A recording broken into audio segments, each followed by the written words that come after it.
Hi guys, tales of demon and gods के episode 49 में आप सभी का स्वागत है।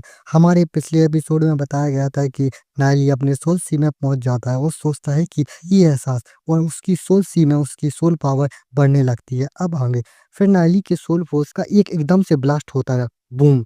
और नाइली की बॉडी से एकदम से बहुत ज़्यादा सोल फोर्स निकलती है। फिर नाइली अपनी आंखें खोल के देखता है और सोचता है कि ये मैं तो ऑलरेडी ही फर्स्ट स्टार ब्रॉन्ज रैंक पे पहुंच गया हूँ। और फिर नाइली हंसते हुए सोचता है कि और बाकी की इकट्ठा सोल फोर्स में मैं 2 स्टार ब्रॉन्ज रैंक पे तो आराम से पहुंच जाऊंगा। और सोचता है कि ये देख के टीचर सेंसुई का क्या हाल होगा। फिर चैनलिंजा सोचता है कि नाइली ने चुयान की सोल पावर को ले लिया और उसका सामने से सामना कर उसके चुयान को सीरियसली इंजर्ड भी कर दिया। और चैनलिंजा सोचता है कि क्या सच में नाइली के पास रेड सोल सीरेलम है।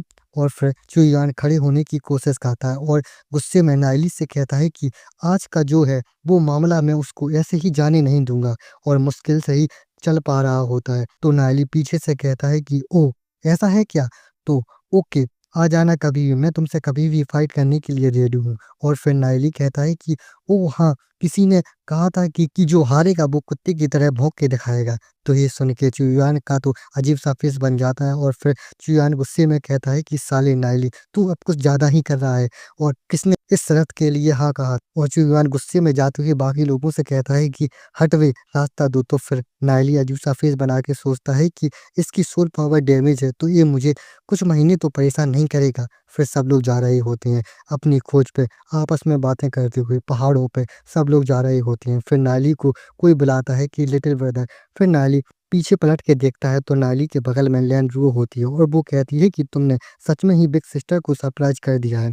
और लैंड्रो नाइली पे लाइन मारती हुए कहती है मेरा कैंप अकेले एक कोने में लगता है। और कहती है कि क्या तुम बिग सिस्टर के कैंप के पास अपना कैंप लगाना चाहोगे। और कहती है कि आज रात हम लोग कल्टीवेशन की प्रैक्टिस के बारे में बात करेंगे। यार ये तो अपने नाइली को ऑफर दे रही है और भाई अपना नाइली उसको कोई भी भाव नहीं देता है और अजीब सा फेस बना के देखता है। और अपनी जियोन ये देख रही होती है और सोचती है कि ये लैंड्रो नाइली को इस तरह फंसाने की कोशिश कर रही है। और सोचती है कि लगता है कि ये नाइली कुछ ही देर में लैंड्रो के सामने झुक जाएगा, उससे फंस जाएगा। फिर जियोन पलट जाती है और कहती है कि है, मुझे इससे क्या, मेरी प्रॉब्लम नहीं है। फिर नाइली कहता है कि मिस लैंड्रो, आपके इस अच्छे विचारों का सम्मान करता हूँ मैं, लेकिन मिस लैंड्रो आप पहले से ही एक सिल्वर रैंक पर पहुंच चुकी हैं। मुझे डर है कि मेरे पास ऐसा कुछ नहीं है कि मैं आपके साथ बात कर सकूं। तो लैंड्रो कहती है कि ठीक है, इसे भूल जाओ। और भाई जियोन अभी भी नाइली और लैंड्रो को देख रही होती है और भाई जियोन के मन में भी नाइली के लिए कुछ है। फिर लैंड्रो परेशान होकर सोचती है कि ये बंदा शुरुआत से ही मुझे कोई भाव नहीं दे रहा है, मेरी तरफ सख्त है। फिर लैंड्रो अपनी स्किल का यूज करती है तो आंखें चमकने लगती हैं और लैंड्रो अपनी स्किल यूज करके नाइली को बुलाती है कि लिटिल ब्रदर। तो नाइली उसके चार्म स्किल में आने लगता है। फिर लैंड्रो नाइली को पीछे से देख के मुस्कुरा रही होती है और सोचती है कि जब तक कि कोई भी लड़का मेरी चार्म टेक्निक में फंस जाता है तो वो मेरी हर एक ऑर्डर को मानने लगता है। और जियोन और नाइली को देख के सोचती है कि ये पहले जियोन के सामने अच्छा बनने की एक्टिंग कर रहा था। फिर नाइली पलट कर लैंड्रो से कहता है कि ये तो स्नो साकुरा डीमन स्पिरिट है। तो ये सुन लैंड्रो नाइली को होश में रहते देख कर लैंड्रो चौंक जाती है और नाइली कहता है कि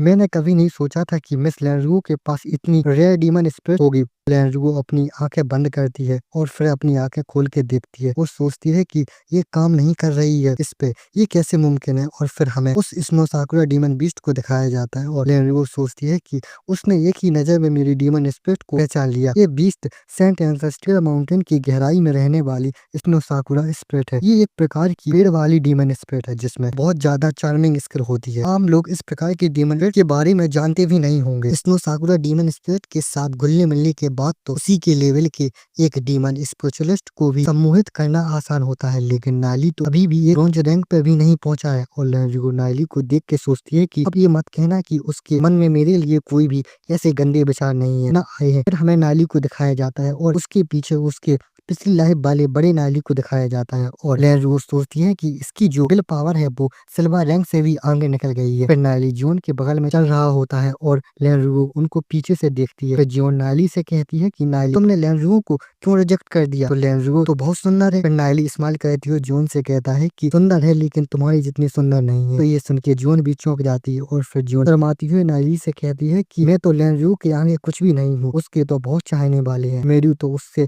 तुलना करना भी मुश्किल है सुंदरता में। और बस ये एपिसोड इतना ही है और इसके आगे क्या होता है ये जानने के लिए वीडियो को लाइक करें, चैनल को सब्सक्राइब करें।